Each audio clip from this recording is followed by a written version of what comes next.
This episode is sponsored by Diego Sanchez's Diner. Founded by our leader Diego Sanchez Ramirez Suarez Juan Santiago Pedro Guzman Santa Benito, Juan Carlos's Diner is sure to leave you mucho bueno. Come visit us today. Welcome back to the Shift Gear Podcast. That was a snippet sent in by our friend Diego Sanchez, also known as Charles Bredgerton, also known as a lot of other aliases. You'll see him in our comment section all the time. We are back today reviewing some online shenanigans that have been going on. I have a Mareep hat today. It actually is like carpet material on the top here. I bought it from the Pokemon Center. You don't want to ask how much I paid for it. It's kind of embarrassing. But it's above $35. So we're not going to be doing that again. But at least it's soft, right? Yeah, guys, if you want to support the Shift Gear, come out to Aneil at tournaments and give him hats. Like, don't make this guy buy hats every week for our episodes. Guys try to get me lice, bro. What do you mean? Yeah. No, I'm down. I've worn people's hats before. I'm good. As long as y'all don't have I was lice, we're saying good. buy you a new hat, but yeah, I guess old hats too. If you guys have old hats and either you don't one. have lice, Yeah, go if you bless don't have Aneil lice. with those. There's just like a mandatory shower check. Like, yo, how many times you wash your dirty hair in the last week? This is how I'm gonna know if I wear this or not. But yo, today, so we've got like 2-3 serious episodes in a row here, and like we got to get back to our roots, like our unseriousness. I think we're doing a good job here. That name that I said there's 10 names in it. And there's something about like Latin names, it just kind of like roll off the tongue. Like I said one or two and it was like a train. I just kept going. Hey, got in a groove. Couldn't stop. Yeah. And you grew up in Mexico, so you know all I about did. this. That's some Ciaran lore right there. I did grow up in Mexico. Yeah. Yeah. Ciaran lore. I bet none of y'all guessed that. If any yeah, what okay, leave in the comments what background you think Ciaran is. Like you probably will never get it. And you can also guess me because I'm also mixed. You'll probably never get it. But it's always interesting. So why don't we kind of hop in here? We got a lot of stuff to cover. We got a lot of tournaments to go over. So I'll let you kind of take the lead here with that. So Aneil, can't believe this, but Worlds is next week. Shrouded Yo, Fable, it's next week. It's next week, bro. Dog. It's 10 days away. So we've had Shrouded Fable came out Friday. It was funny seeing everyone's tweets like buying all the boxes. I know you spent like bare cash like trying to pull that Fez. But luckily our boy Jeremy Man Banana Games came through to make sure Aneil and I have Fezandipiti for Worlds. Shout out Jeremy Man. Yeah, so I think we've seen now it's on PTCG Live as well. So we've had like a deluge of online tournaments. People can actually test more. Cause I think we were kind of like everyone was like kind of like in the dark a little bit. Like everyone knew what decks were good, but now we're finally seeing people playing with the cards that we can get somewhat of an idea of what's doing well, what the matchups are like, all of that. So I think Aneil and I today we kind of want to go through our initial results we've been seeing from Shrouded Fable. So we'll go through what's going on in the online tournaments.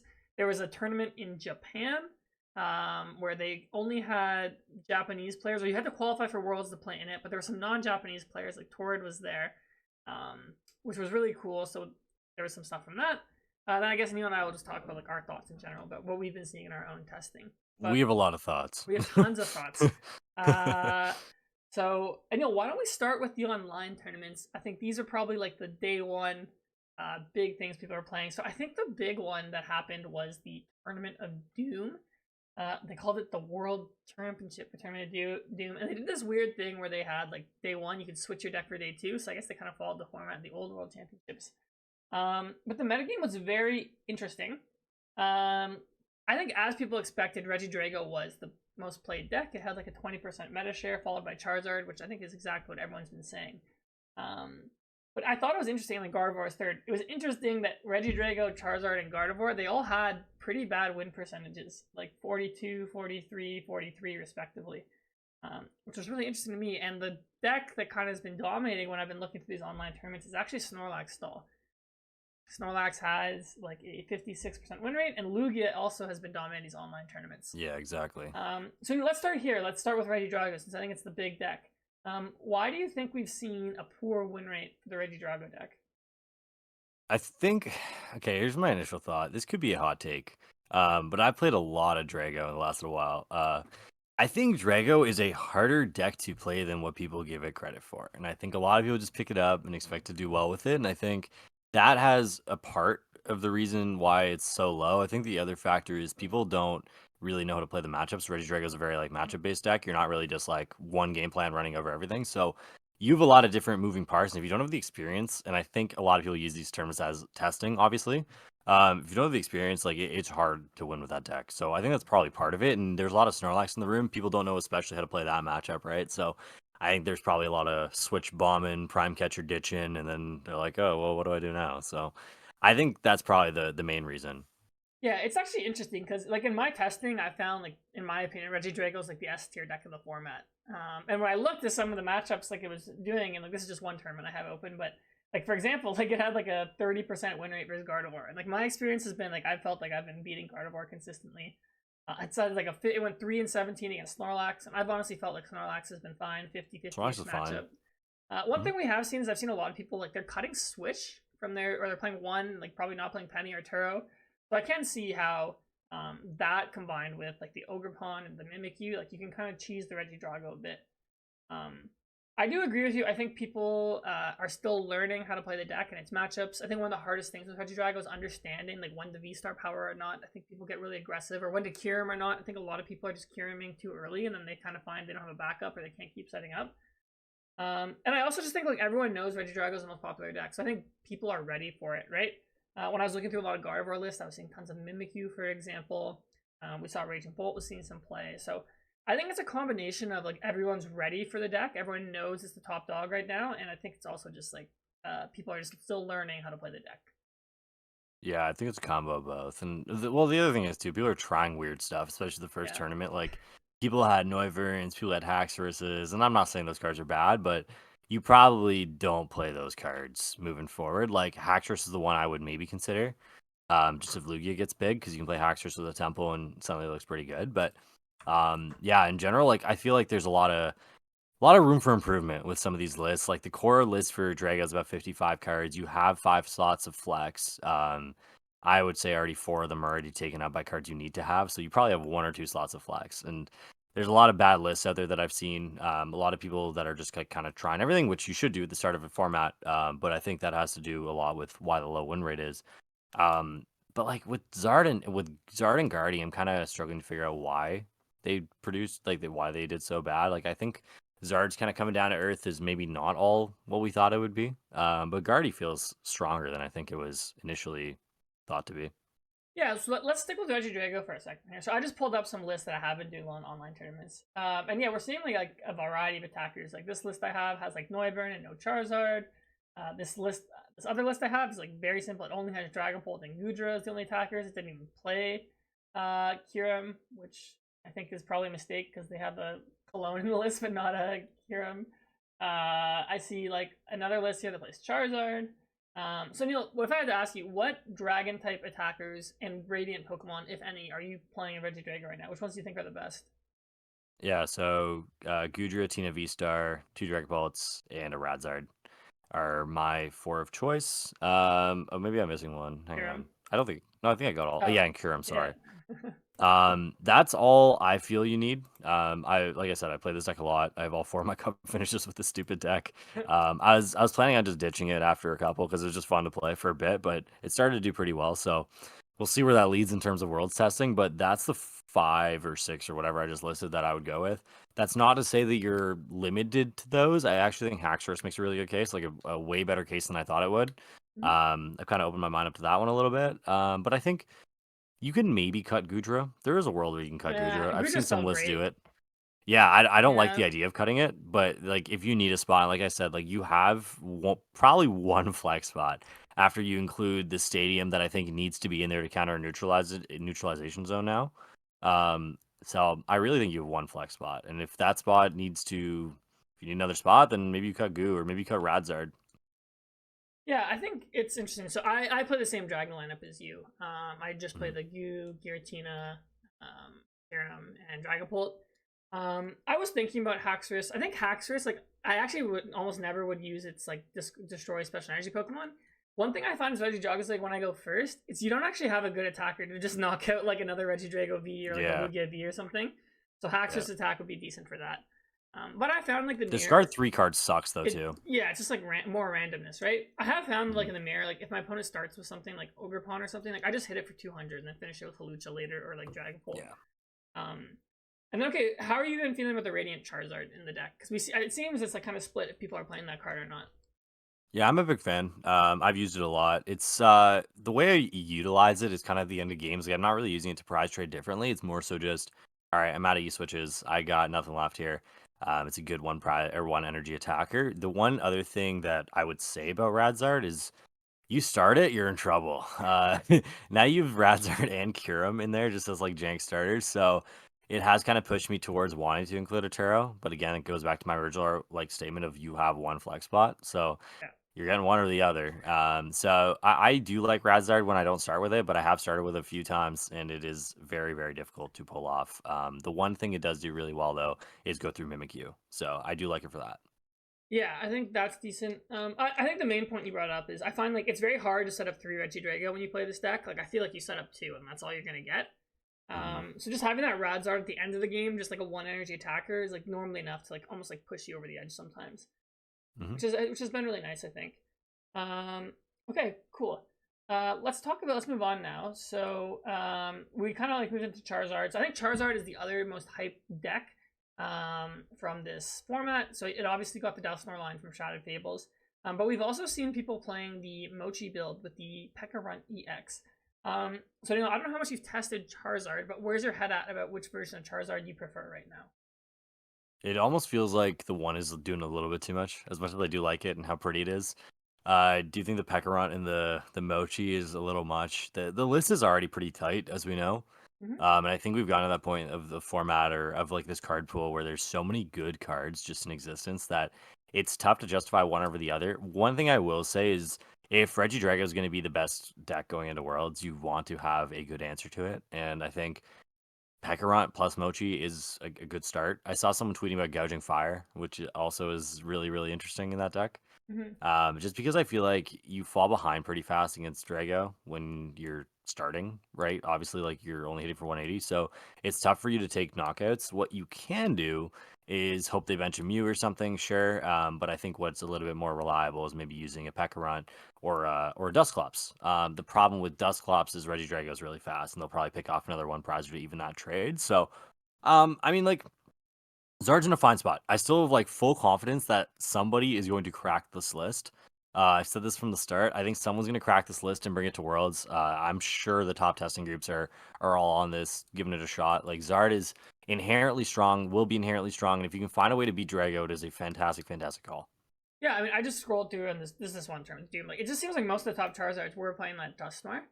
But I think the Pekkarant Mochi has like a lot of merit. I think we're gonna get into this more in this episode, but it feels like Snorlax is like the slept on deck for this tournament. I don't even know if it's Hmm. slept on. It's just like people are just like, hey, it's control, like whatever. Don't have to worry about it too much. I mean, I just feel like having that Pekkarant, it just like feels nice, right? You Hmm. still don't auto control because they can play Mimic or Cornerstone Mask. You like all your guys have abilities, so you almost have to like consider playing Cologne in your Charizard. Um, I don't know, just having that one card to kind of like improve that matchup goes from like an auto loss to probably like maybe a 50-50. I'd have to test it more. But I think Yeah. the interesting thing with Mochi is it kind of like it lets you have games where you go aggressive early on. So like normally, like let's say you're playing as like Regidrago or Lugia or something, they can just leave Regidrago or Lugia in the active. Like even if you go first, like you're not knocking it out turn 2 because you're doing 180. Yep. Having the option turn 2 to just I don't know, you just need Rare Candy Zard plus the P.E.K.K.A Runt, and you play Arvin to get the Mochi already. It gives the deck like another dimension to go aggressive. And now that we have the Fezandipiti EX, like you can kind of like lean on that a little bit if your opponent starts getting into like a prize trade with you. Because once they knock out one Charizard, like their prizes, they're gonna start taking prizes. Your damage starts going up. So I haven't played enough games with it to feel confident in saying it's better. But it does seem like it's probably underexplored compared to everyone just like running the Dusknoir line. I Hmm. think the Dusknoir line is better against slower evolution decks, stuff like Gardevoir, stuff like Charizard Mirror. And I think the Mochi is definitely better against your more aggressive decks, stuff like the Lugia, stuff like the Regidrago V, and the Control. So it'd be interesting to see if Charizard evolves, and I'm actually curious which version is going to be more popular at the World Championship. If I had to guess, I would say the Dusknoir version. But I definitely think the Mochi version's flying a little under the radar right now. What I actually think is really interesting too, and this does go into the whole like meta share thing, is it's a very attractive deck to play because it's very skill intensive, and like Worlds players love that, right? Like we know that. So I wouldn't be surprised if the Dusknoir one was kind of popular. Like I do feel like There is a way to make this beat everything because it's Charizard. Like that's what Charizard does. So I actually think deep down that the Pekrunt is very very good, and I feel like there might be a way where people can incorporate both. Yeah. I know it's really really janky, but if Snorlax is a concern, those two cards kind of help with that. Like you said, you do need a Cologne to get through Cornerstone or some sort of way to shred through it. But if you can answer that matchup with two cards or one card even, feels pretty good, right? Yeah, like maybe like if you're really concerned about control, you put the gouging fire as well or something. Mm-hmm. So okay, interesting. Okay, other decks in this term, I think Gardevoir is the other one that's been, I don't know, I feel like always has been hyped, right? And it seems like its play rate is staying pretty consistent around that 10% range. Um, so Gardevoir, I think, is in an interesting spot heading into Worlds. It's probably unfavored to Charizard, and I know these results say it's favored into Regidrago, but I don't think it's favored into Regidrago. It's probably like 50-50 into Regidrago. So Gardevoir's in a weird spot to me where out of the three most popular decks, one would be Mirror, and the other two, like you have a bad matchup to one, and you're like kind of 50-50-ish into the other one. But it just seems like Gardevoir still has all this hype, especially from a lot of top players. So, and, where do you feel Gardevoir kind of sits in the meta here? I think there's a little bit of meta manipulation going on. I really do. It's been eerily quiet, I found, at least for me on Gardevoir. Everyone's pumping out this Drago content, everyone's pumping out this Snorlax content. It does feel like there are some people being a little secretive about Gardevoir, and I think some people have understood that Gardevoir is in a very, very good spot. I know on paper, like you said, it doesn't do too well into the top two decks on paper, but there are things you can do to mitigate that, right? Like you play a couple Mimikyus, or you play, I don't know, like there are a bunch of things you can do to make the Drago matchup better. You play two Mimikyus, you can play two Manaphy's, play whatever, right? But what people aren't accounting for is there's a lot of good players who play Gardevoir as well. Like there's a lot of people who can make those matchups kind of go in a different way. And similarly to what I was saying about Drago, like it's not an easy deck just to pick up and play. So the win rate online to me doesn't speak too much. Like I feel like there's a lot of people that use it for testing, a lot of people use it for learning the deck, which is fine, which is what it's meant to be. But I do feel like the results are somewhat misleading. Mm-hmm. And the other thing we see a lot, like going into blind format tournaments, is like people rely on online testing a lot. So people rely on like these numbers that we're talking about a lot more than they probably should, just because it's all that's available. So what you might see is you could see something like, I don't know, like sometimes these things are misleading. Like how many times have we gone to a day one tournament and just like a deck that was nowhere on these tournaments like showed up and dominated everything? Yeah, no, 100%. I think there was one really cool innovation in the Gardevoir deck. I have it open from the Ditto Masquerade number 9. The person who won, they actually played the new neutralization zone in the Gardevoir. Hmm. And I thought this was really, really smart. So I think we've seen a lot of Regidrago decks are just like not playing stadiums. So if you play this card, they actually really can't damage you besides the damage counters from what's it called? Dragapult. So it's really interesting, or if they play Radzard. So they kind of were playing this, and this was kind of their answer to going through Drago. And if Drago doesn't have a counter stadium, you kind of just win. You obviously are trading a lot of consistency by not playing Aroma or playing Stamp. But I thought this was a really cool tech. And it just kind of shows, right? Like no one was really talking or thinking about this, and it's actually kind of interesting that someone played this in a tournament. Because if I was winning a World and I really felt strongly that neutralization zone is like a secret tech in Carnivore, I would not play this in an online tournament. Like I would keep this secret. Do you think this is just like a one-off thing, or do you think people are going to start actually playing like neutralization zone in the Gardevoir?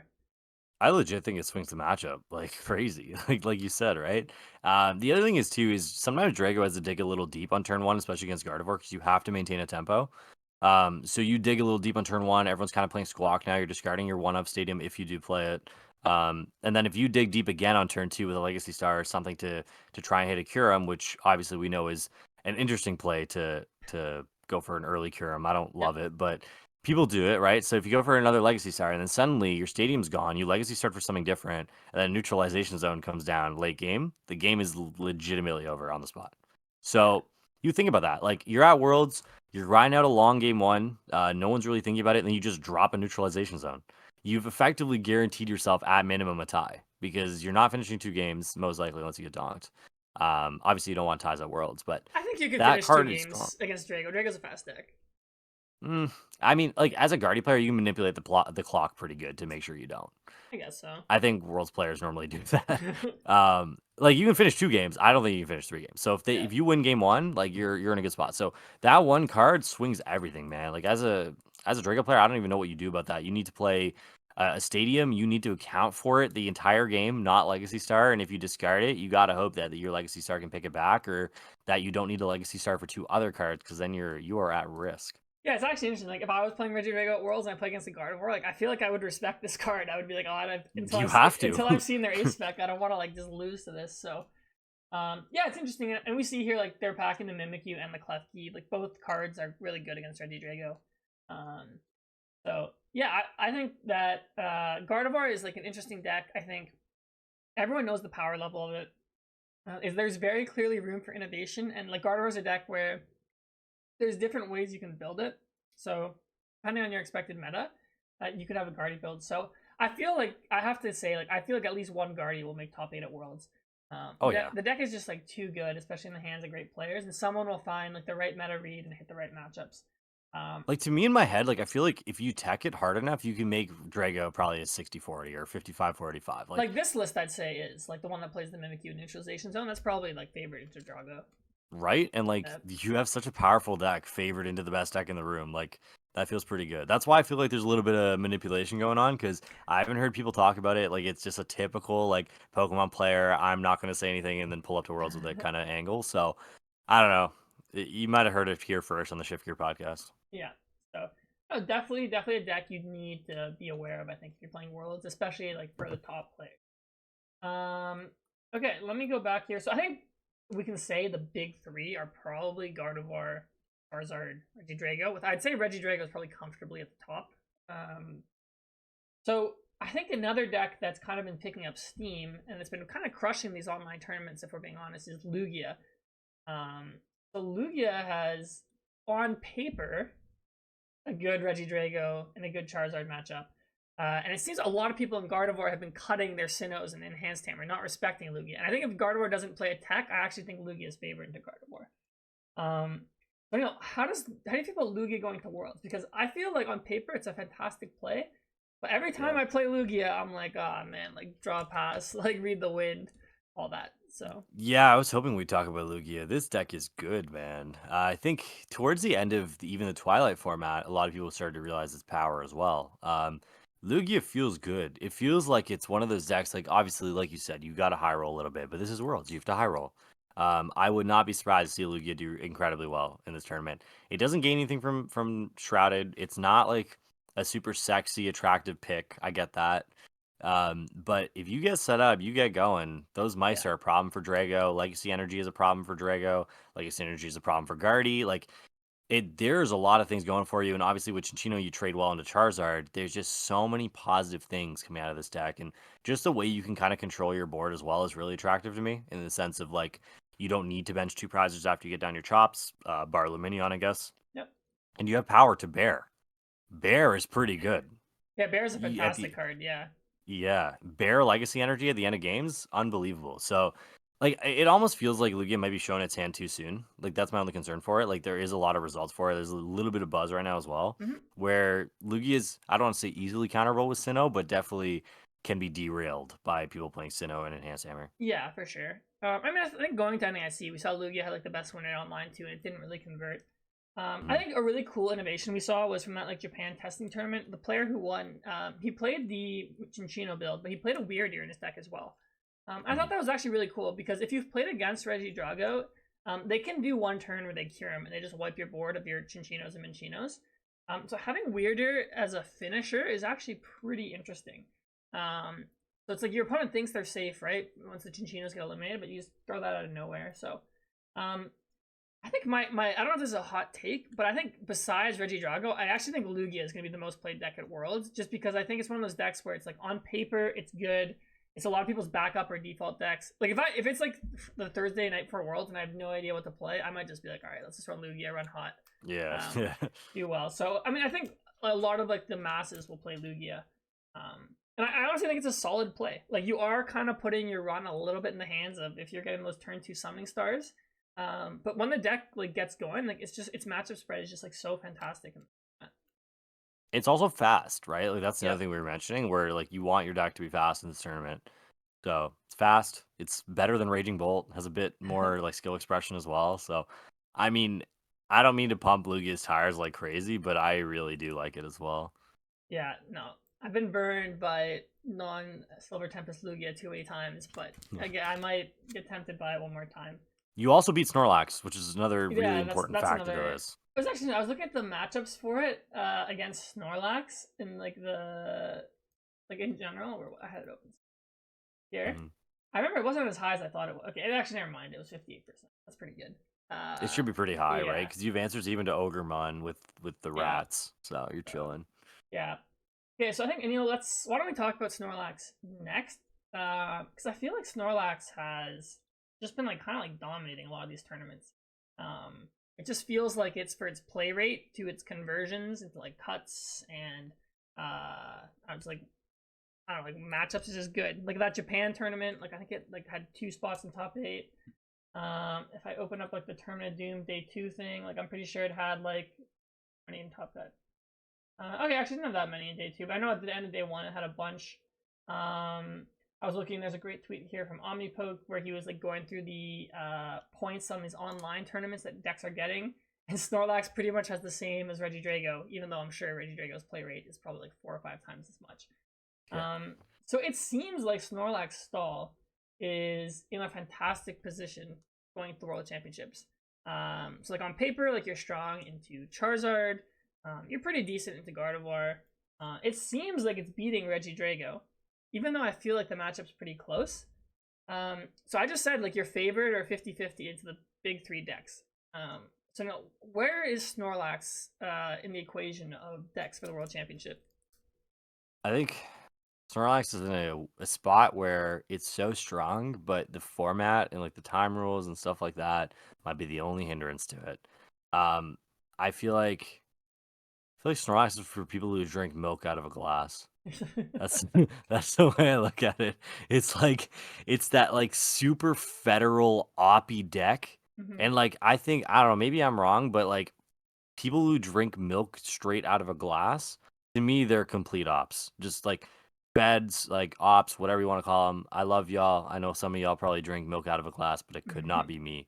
And I feel the same way about Snorlax. I feel like it's really strong. It's good for you, like milk is. You get calcium. It's probably worth drinking out of a glass. Probably worth playing the Worlds, but I don't know if that many people will do it because on the surface, it's kind of disgusting because you're going to be playing through this day and there's a lot of things that are kind of out of your hands, like matchup roulette and time. So that's Yeah. the way that's where I stand on it. I think it's really good as well, and I think if it was any other deck, it probably has a way higher play rate than it does. But because it's stall, it's equated to drinking a glass of milk. Yeah, I'm just like going through some of the lists that we're doing well here. So like yeah, it seems some lists like this one I picked out from one of the tournaments. Like it's even packing double cornerstone ogre pun. Um and I think the cornerstone ogre pun is actually finally like in a position where like it actually walls a lot of the meta. Like you wall Charizard, you wall Regidrago, which is 2 of the most popular decks. You have the Mimikyu that walls again like Regidrago. So I think the deck's really good, and I think it really does need to be respected. And I think we've seen like an adaptation of the deck. They're playing the handheld fans. I think the handheld fans makes your Gardevoir. I think without the handheld fans, you actually have a bad Gardevoir matchup. And I think now with the handheld fans, like your Gardevoir matchup is much improved. Because like once your opponent starts attacking, you can just like trap all their energies on something useless. Also, man, I hate that accompanying flute card. It's like so stupid. Like It's so stupid. you just sit It's there just and like RNG. yeah, it's just RNG. I'm just like sitting there. I'm like, well, if I can't fill my bench before this stupid card gets played, like I'm gonna have like Manaphy on my bench, all this stuff. It's Um, so unpredictable. It's like watching yeah. FIBA basketball. It's just you never know what you're gonna get. Shout out Canada, France, and the French FIBA Nah, refs. That was that's absolutely ridiculous. dishonorable mention for the Canadian men's basketball team. But Yeah, I'm not happy. But yo, you know what? It's like two things can coexist. We played terribly, yes, of course, but the refereeing was awful, dude. Like, yeah, I understand. Like, I have utmost respect for basketball referees. There's so many things going on. I think out of all the big sports, besides maybe football, it's probably the hardest sport to referee.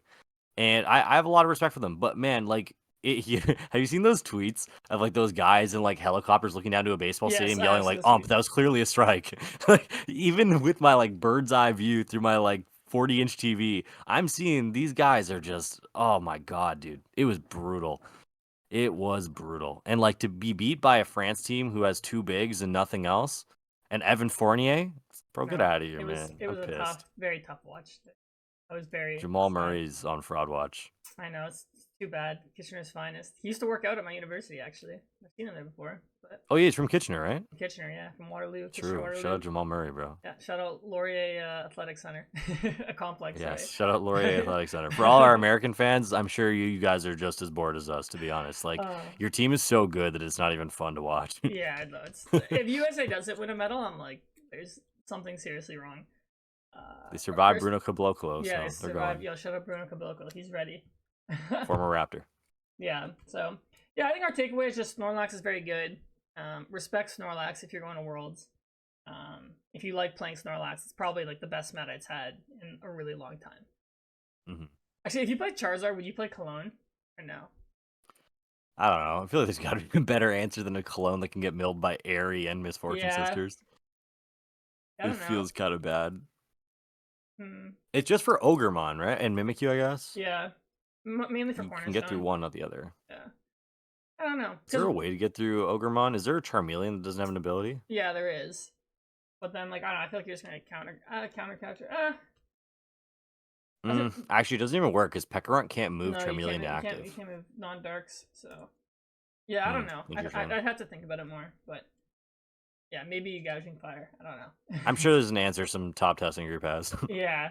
So, okay, cool. I actually want to talk next, Aneil, about there's this like really cool deck that got. Yes, please. It was first place at the end of day one of the Tournament of Doom. And it was like I looked at it first. And I'm like, I'm not really sure what the strategy of this deck is, but it's Ogerpon, Dusknoir with double Weirdeer and Blood Moon Ursaluna. So the strategy of the deck is you just pop a Dusclops or a Dusknoir.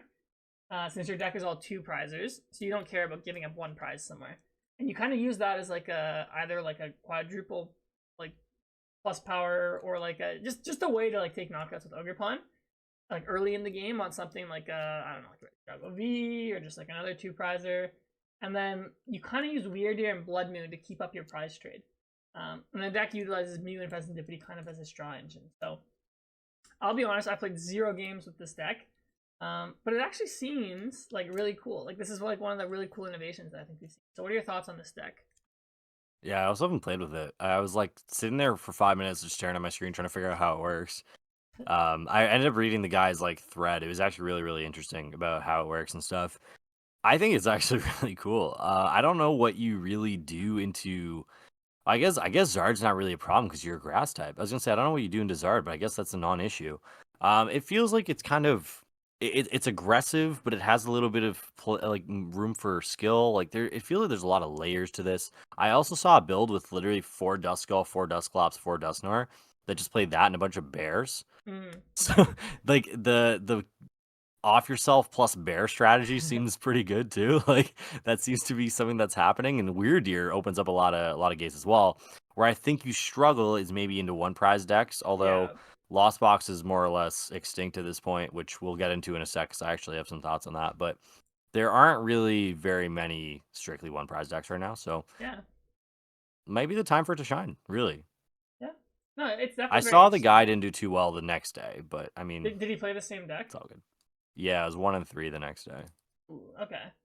Wait, let me find his name. But I mean, it's best of 1. Like RNG's a thing, right? Yeah, exactly. I mean, like you said, like I think it's good into 2 prize decks. I don't think it's good into. It's probably not good into Lugia either because they have Legacy and Chinchino to throw off your prize trade. But yeah. Okay. It's interesting. It's cool. I think that's like you said. Those are the things you like to see. You love to see 100%. Cool. So you kind of touched on Lost Box a bit. I feel like Lost Box is one of those decks where everyone's just like completely written it off. I don't think it's that bad. So people are like, oh, you can't really play Lost Box anymore because like of Ciaran now. I'm like, well, the only deck that plays Ciaran is Regidrago. And then they're like, well, they play Cologne. And I was actually thinking about this. I feel Lost Box is like one of the 1 decks where you could actually get away with playing double Manaphy. Because the matchups you don't need it, like you can just Lost on it. Like you don't really care. Like Vacuum it, Flower Select it, Chorus it. So I wonder if Lost Zone can still compete. It just seems like it's just fallen out of favor. People just aren't trying it anymore. They kind of have written it off. Um, do you think Lost Zone has any potential for Worlds, or do you think it's kind of just gone from the meta? So even before Kyurem, Lost Zone did have a bit of trouble into Drago just because of numbers. Yeah, If Ogremon didn't have the Terra ability, completely different ballgame because you can Greninja both and kind of go down that route. But just Ogremon having that ability it does change a lot of things. So primarily, I think the issue is you have a 45, 55 in Regidrago anyways, and then you factor in Kyurem, which brings it down lower. What I will say though is that Lost Tina might have some legs here. Lost I've Tina. been thinking about this a lot. Lost Tina could actually be a sneakily good play to Worlds because there are two things that are going for this. So, A, Kyurem is not as devastating to you for the most part. Like, you're playing actual Vs that have health. Like, you don't need to bench down 3 Comfies and a Cramorant and a bunch of other junk. Like, you can actually kind of hide behind these big boys when you need to. You one-shot Regidrago, which is important. You take a good matchup into Gardevoir generally, you would think. And then the one issue would be Charizard, but you play Grass Energies, you can play Iron Leaves. Like there are things you can kind of do, and you do really well into Snorlax. You do decently well into Lugia, provided they don't play V-Guard. Like there are a lot of things going for this deck than what I considered initially, and I would be lying if I said that I haven't tested a few games with it already. It does feel like it's a little bit better than the tier 5 that people are putting it in. Nice, interesting. I've played 0 games with it. I just pulled this I one wouldn't blame list you. from the Tournament of Doom. And someone put a 1/1 Dusclops line in it, which is interesting. Hmm. I guess you could activate Roxanne earlier and like maybe set up big stabilize. Yeah, I guess like what you just said to me kind of makes sense. Like if we were saying Snorlax is gonna be good, that's a nice like pretty much auto win to have. This list didn't play leaves, but I feel like yeah, you probably just play leaves and then just have a decent Lugia or not Lugia, Charizard matchup. Like you can tech a Sinnoh or something for Lugia, to get around Mist. So that's interesting. Like I guess it's one of those again, it's another deck that like just no one respects anymore or tests. So Yeah. I don't know I how feel like I might have just leaked someone's Worlds play by accident, nah, but that's fine. Bro, we always leak on the Shift Gear podcast. true. We're just a bunch of leakers. We're just leak. We give our listeners the sauce. Yes, sir. Yeah, uh that's my thoughts with it. Like, I actually think it might have some legs, but we'll see. yeah, there's just like so many decks, right? Mhm. Okay. Is there any meta deck I haven't mentioned yet that you want to talk about? I think Raging Bolt's another we haven't talked about. Mhm. That was kind of like the hot deck, like going into NAIC. Hasn't really seen as much play anymore. It's like interesting Raging Bolt because you do beat Drago like pretty decisively. Um, but I don't know how its matchup spread is into the rest of the meta. It's not that good into Gardevoir, which is like a sketchy matchup. Charizard is probably like close to 50-50 just because they have the Radzard spam and like just Iono. But I will say we haven't really talked about this card a lot. I think the Fezandipiti is a game changer for a lot of these aggressive decks. Like a lot of times, like decks like these are really weak at the end of the game. It's like Iono, Unfair Stamp, Roxanne, and then you can't really draw boss or like the combo you need. And Fezandipiti kind of just like gives you like it basically turns Iono into like 2 plus draw for turn plus that like 6 cards you see or 5 cards you see. Mhm. Um, so I don't know. I think Raging Bolt's another one of those decks that a lot of Worlds type players don't like playing because it's very linear and simple. But on paper, I think it has some decent matchups. And if you think it's going to be like a Regidrago fest at Worlds, like if you just hit them, you can ride the wave to the top. So That's another consideration. Like when we were talking about Drago, that was another consideration for Radzard, just because you can deal with Raging Bolt a little bit easier. One of the Japanese players of that tournament that we were talking about played Radzard plus Thornton, and he would just endlessly loop these Radzards into Raging Bolt. And like the thing is for me is I think most Raging Bolt players at this point are like, okay, if I'm gonna play an aggressive deck, I have two probably better options on the table in Lugia and Drago. Like Raging Bolt, sure, like it's good, it's simple, it's linear, but most people don't go to Worlds or get to Worlds off of these things. And I think there's a lot of I don't know. I don't want to say like people are dismissing it, but there aren't a lot of people really testing it actively from what I'm seeing. I could be wrong, but it does seem like it's strong, and it's one of those decks very much like Arceus where you will win games based off the fact that you are aggressive. You'll kill your opponent's only threat or whatever it is, and you'll win games off of that, even in matchups you're not supposed to win games in, right? So that's always a thing I've considered in the past, like especially when rating Arceus decks or Mew VMAX or anything like that. Like playing it on paper in your head is not always how it goes. So I do think it has that going for it. It's obviously interesting into the meta. It's got some wonky matchups. Like probably need to play a couple jamming towers or something to help with Gardevoir to make that better. But if people start playing the Henry Chow version where there's no bravery charms or something like that, like it helps you, right? So Yeah. you don't know what you're gonna hit at Worlds. I have no idea. So it's all a coin toss at the end of the day.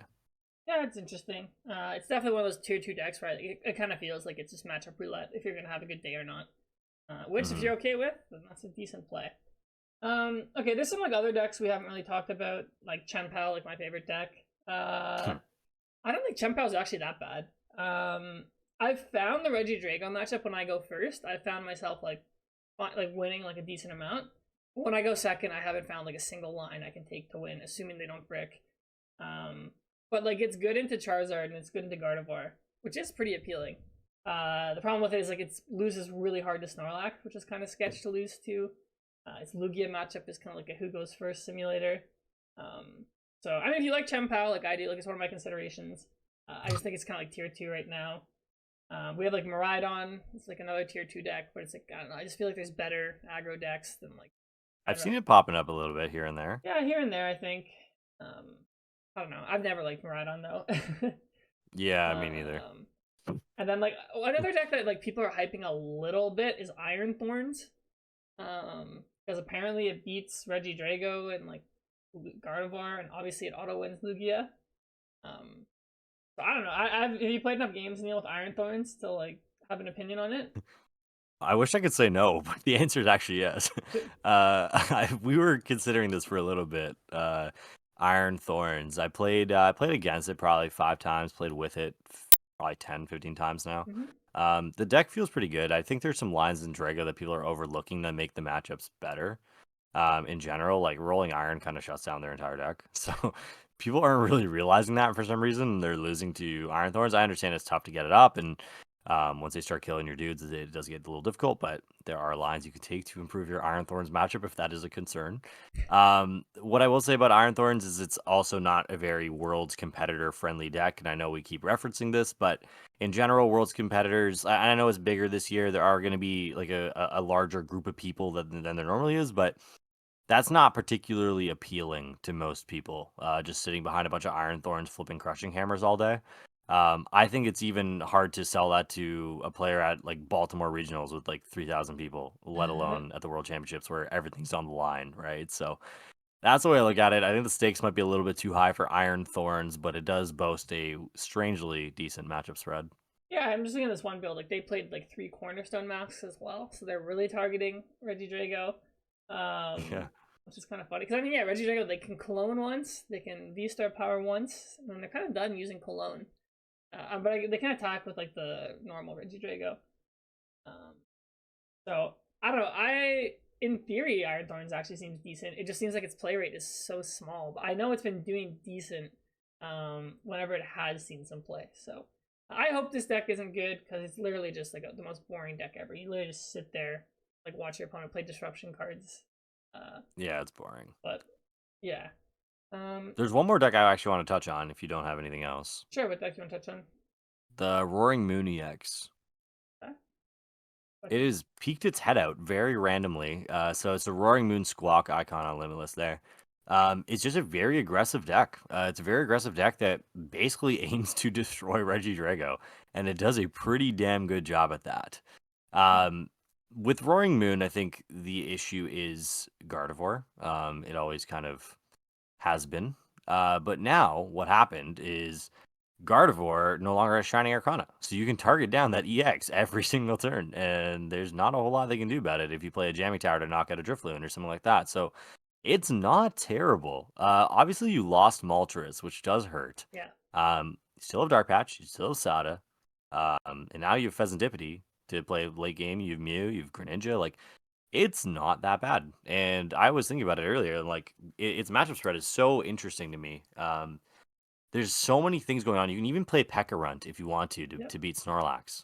So, and Pekkarunt, I think you'd play it normally. It just Yeah, means you don't need to switch him it's for just one. solid. Yeah, like you don't really care if you poison yourself. Um, Yeah.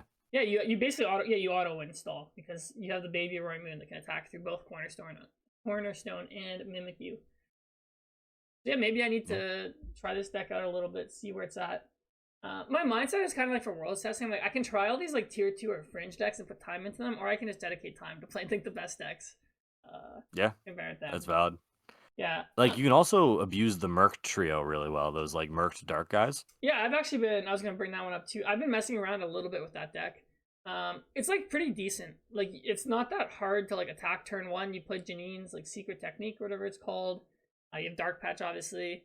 Yeah, it's pretty solid into Regidrago because like if you go first or second, like you get the first opportunity to take a 2-prize knockout. Yeah, I think these aggressive like beat stick decks, like they're pretty good answers to Regidrago. It's just they're very linear, and like I think some of the other decks can kind of like exploit them a little bit. But yeah, if you have a PokeBeach subscription, you can read my article on the Loyal 3 deck next week, or maybe this week. I don't know when they're gonna publish it, but I think we've reached the point actually, and like this is an interesting thing to think about, but I think we've reached the point where Regidrago has so much hate where you might have to start hating the haters. We might be like making a turn here where Gardevoir should be your number one op. I actually think that like a well teched out Gardevoir takes a good matchup and everything. And like out of all the things we've talked about, Gardevoir and Lugia really stand out to me. As two yeah, things that are really, really it's like good. tough though, because like if you're trying to start countering stuff like Roaring Moon, like how many people are gonna play this? Like the counters Yeah, are just yeah. like people will counter it, but like it's like across a bunch of different decks. Also, you know, You really, can almost yeah, sorry. My point was yeah, going to be like go. you can almost rely on other people to counter Drago for you, is what I'm Yeah, saying. and At like this knock point, them it down. feels like it's that level. Yeah, that could happen. I was just gonna I don't know. say, so I know you have like honestly, you just have like a hate relationship with the Loyal 3. You're just a hater.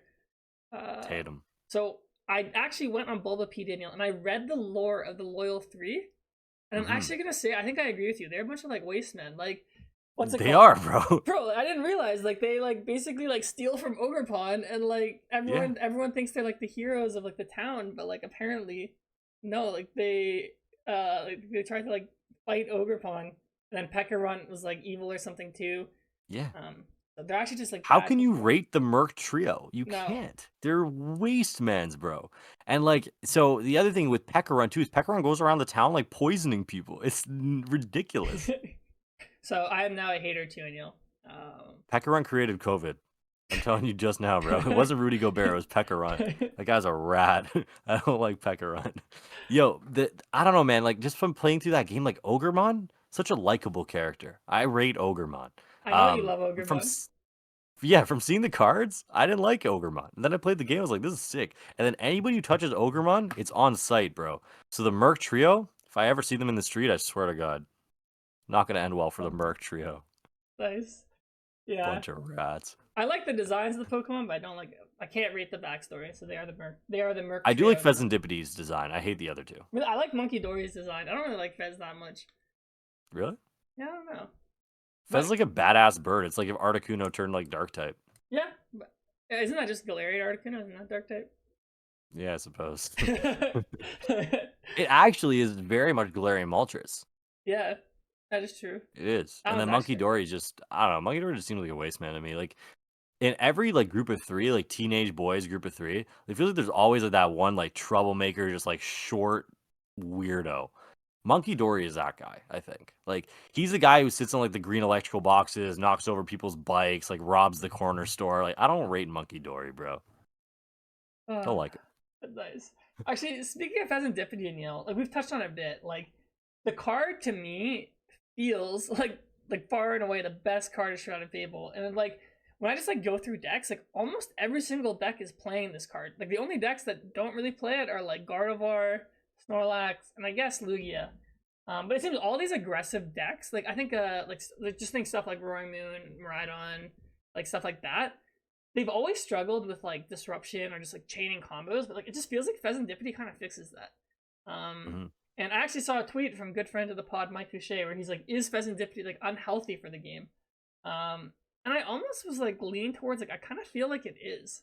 Um, it just makes like sustain like too easy almost. And like we're in a format where historically like bench sitting Pokemon have been a liability. Stuff like Luminion, stuff like Jirachi EX, the Dene GX. But we're in such a fast format where you're just prize trading back and forth, where it's like having a 2-prize liability on your board is not really a thing when you're attacking with other 2-prize Pokemon. Um, so how have you felt with Fezandipiti in your testing so far? Has it been as broken as I'm saying? I don't know if it's like unhealthy for the game levels of broken. Yeah. Like I don't subscribe to that narrative yet. I don't think. But I think it's good. Like it's weird though because you think about Oricorio GX and it wasn't like this level of groundbreaking. The one thing I think they did well with the design of it, and the one thing I will say kind of pushes it over the top, is they didn't make it have the health of a support Pokemon. So you're like you touched on that a little bit, how like support Pokemon are kind of nullified at this point. The difference between most of the support Pokemon and Fezandipiti is 30 HP, Yeah. which is a big deal, like generally, right? Like you bench Mew, you bench Squawk, you bench Fish. That's food to Charizard instantly. Drago goes through it instantly with a 200 attack with Rolling Iron. Like there are a lot of numbers, and like especially with Squawk, like you can Scream Tail it without a tool. There are a lot of numbers that matter, and like even Gardevoir's Miracle Forest, you're not going through Fezandipiti. So what I think they did with it is they gave it the extra 20 HP, which actually makes it a lot better than it would be otherwise. Because you can have this thing down on your bench on turn one, and you probably have like an Ogremon there anyways, or something else, right? Like Yeah, you probably exactly. have some jank, Rotom V, something like that. So the one difference to me, and like that's the thing that sticks out the most, like it has 20 extra health, so it's not nearly as much of a liability. They also, the game designers did a great job. They gave it a colorless attack. Yeah. You can Cruel Arrow at any time. Yeah, it's like So I don't decent. know. Yeah. Yeah, I actually think the card is really good. I don't know if it's at levels of unhealthy, but what I do think I wish out of it is I wish it did have like support Pokemon HP. Yeah, I think that would make it a little bit weaker and still good. But Hmm. yeah, like when I haven't done that like World's Fantasy Team thing, but like I'm sure I'll pick Fezandipiti on my fantasy team because I expect this card to Yeah, be in a lot of top decks. Um, Fez is pretty good. Fez is very good. So I know I think we've touched on pretty much every deck I wanted to talk about. Is there any other topics you wanted to cover before we end off today? No, not really. I think this information is very unique. It's very interesting. It needs to be taken with a grain of salt, is what I want to say. Like, these are very opening day results. We have 3 days worth. We're going to the biggest tournament of the year. People are probably not playing their ideal 60s at this point. So I think everything we said here needs to be taken with a grain of salt. We obviously don't know the meta, but I think as we get closer, and Worlds is in a week, as you mentioned, which is crazy, we're going to get a little bit more info. So I think this is a good starting point for sure. But now is when you got to lock in. I think for Worlds competitors, you got to lock in. Now's the time to really just pick a deck and run with it. For everyone else, not a bad time just to sit back and relax, to be honest with you. Just watch how this thing unfolds. You don't need to make any knee jerk decisions. Anything you do right now will probably change within a week and a half. So it's good to get those reps in, get to know your deck. But I think overall, there's a lot of learning to be happened from the World Championships coming up in a week. Yep, 100% agreed. And you don't have to leak it, but do you have your deck picked out yet or not really? Not really. I haven't picked my deck yet Yeah. either. Like, So, I have ideas. Like, I probably narrowed it down to two or three. I just don't know what direction I really want to go here. Like, maybe the Merc trio will end up being really good. I got to play those idiots. Like, we'll see. it's not bad. It's better than I thought it was. Yeah. I just need to Damn. refine the list a little bit more. So, uh, yeah. Will I see you with the Merc trio at Worlds? I mean, probably not, but if I end Okay, up good. playing it, I mentioned it, so not a Hey, complete fair enough. secret. Okay, before we end up, do you drink milk out of a glass? I don't really drink milk at all, to be honest. All So, right, God bless. Yeah, I just need to make sure. I I'm can't have not. any ops on the pod. Monkey Dory definitely drinks milk out of a glass. Oh, high key. Out of the top of the branches, and he like laughs at everyone hating Ogremon. That idiot monkey man. I don't like that guy. I have big problems with Okie Dogie too, but you know that I already. didn't I know. just don't like I him. know you don't like the doggy. Yeah. Actually, I speaking of, don't like Grimmsnarl either. To be fair, I'm not like hating on just them. you just don't like that archetype of Pokemon, like the kind of like evil-ish, like Yeah, yeah. I actually now that you mentioned that, I hate Incineroar. Is that because Incineroar is of probably my least favorite Pokemon in is existence, that because of VGC or is it just you just don't rate Incineroar? generally because of VGC, Yeah. and I don't like its animation. It's really annoying. What anime? Like the one where it does like the lower people's attack, or Yeah, no, like the animation, like when it's in game, like in any Pokemon game, has always been the same. okay. I I don't know if you know what I'm talking about, but it does like I this think I specific know. thing. I can't remember, but Like you'll look it up after this, and it'll make total sense. hmm. It does this thing where it's like moving its arms. It just looks like a waste, man. And I just don't like it. And I think you're right. I think I just don't like that archetype of Pokemon. And Grimmstar was also really annoying in VGC. It just set up screens and sat there. Yeah. I mean, I don't play enough VGC to know, but that does sound annoying. Yeah, I have issues with Grimmsnarl. I don't like that Anyways, guy. Like I could go on all day about Pokemon I don't rate, like Bruxish. Like, bro, who likes No Bruxish, one man? rates Bruxish, bro. I think everyone like whenever I see like the list of like worst Pokemon, people are always putting Bruxish near the top. It's got to be Bruxish or Enamorus. Yeah, Namorous is kind of lame. It's not like the worst though. I don't know. It's supposed to be like this lovey-dovey Pokemon, but it has the face of like an evil genie. Yeah, and I don't like its like other form. Like I'm like, why are you like a turtle thing now? It has another form? Yeah, like it turns into like because like you know how like the genies have like the Therian form, like for example like Thundurus EX like in the Plasma deck, like that was its other form. So like Enamorus has this other one. It looks different than the other forms of the other three. I didn't think it could get uglier. This is a tough look for Enamorus, Also, man. why was Enamorus like in like Legends Arceus? I'm like, you're like a Gen 5 Pokemon. Why are you in like Diamond and Pearl? I don't know. Well, they're skipping the Legends game for Gen 5 anyways. Like they're going straight to Gen 6 with Yeah. Legends ZA. So maybe that was why. Maybe we'll Okay, get what right off the top of your head, what's your least favorite Pokemon ever? Ever? That's too tough of a question for me to think off the head. I feel like I don't. It Really can be anything. I'm gonna say. I was gonna say ADP GX, but I actually like Arceus Dagobah. Man said ADP. Uh, What's your least favorite Pokemon? Man said ADP. That is crazy. I'm trying to think of like a card I really hated the Pokemon that was on it. Okay, that's a good start. I feel like there's like I don't play VGC enough to have like a hate. I don't know. I feel like I like most Pokemon. What? What's your least? Okay. What's your actual least favorite? Is it Incineroar? I think it's Jinx. Jinx? Oh, Jinx is a good one. I don't like Jinx. Oh, you know which one I It's don't? not even. I just don't like it. What? I don't like Alamomola because I'm like it's just like stupid. I'm like, why is this not evolved from Love Oh. Like, Yo, I kind of like Alamomola. Have you ever heard his cry? no. It's so funny. It goes when you encounter it. Like when I'm playing Pokemon Go, I put my sound on specifically for Alamomola. Like my girlfriend hates me because I keep just like spamming it. It's so funny, dude. I love Alamomola just for that reason. It's just jank. Actually, Sorry, you know what Pokemon I don't like? I don't like what's it called? Score Bunny's evolution. Cinderace? Cinderace. I just think it's so lame. I'm like, this is so lame. Bro, that's crazy. Cinderace is top 5, man. No, bro, he's like a soccer player. I'm like, why is this guy like a human? Like, do Pokemon play soccer? I don't know. They do now. I don't know. I don't know. I think that was lame. It's literally an athletic bunny that hits volleys at people's foreheads. Like, I don't know, man. Didn't you call me a Cinderace one time? Yeah, because he plays soccer. So what does this mean about me? I mean, I rate you because you're a human who plays soccer. I don't rate Cinderace. Like, why does a Pokemon know how to play soccer? Like, So you're being ableist. no, but I'm like, it's like, okay, like its core design is that it plays soccer, and I'm like, I don't even think soccer was invented when Cinderace like was invented, I guess, or came to the earth. Bro, just you wait. Gen 11's gonna have like some Victor Wembanyama prototype Pokemon, bro. They're gonna have like some 7'4" beast just on the glass, and then you're gonna love it because it's basketball. Yeah, maybe. Actually, going back to your milk thing, I just thought about this when we were talking. I went to a bar once with one of my friends who's a bit more like eccentric, and he ordered a glass of milk at the bar, and like the waitress Nah, that's crazy. was like this is giving serial killer vibes, and I was like, bro, like just get water, man. You keep getting milk at the bar. That's insane, bro. I would unfriend that guy immediately, like respectfully.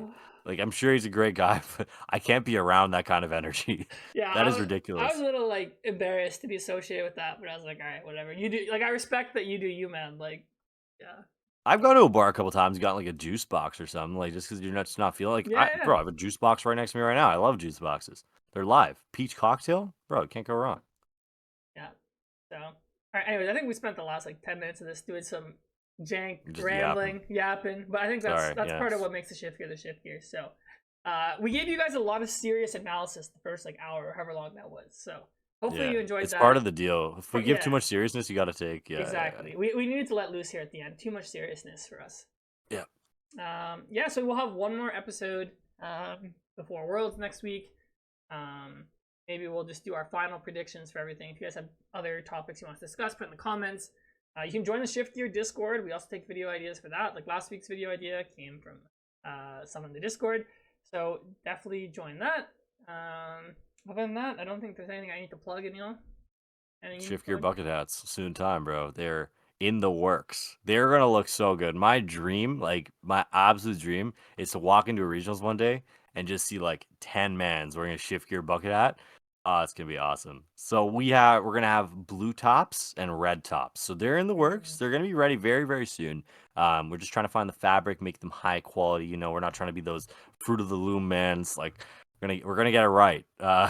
But until then, in the comments, let us know what you think the meta share worlds is gonna be, or what your number one deck is. Yeah, I think that's better. Let us know what your deck is going into worlds or whatever, wherever you're going. Let us know why. And from that, honestly, we can extrapolate a lot of what the meta is going to look like, because it's one thing to see it online, it's another thing to hear it out of real people. So feel free to have some discussions in the comments. We're always here. We're always responding. Let us know what you think about the video. Please do leave a like if you can. Please subscribe if you have not. And we will see you next week. Yep. All right. Peace. Later.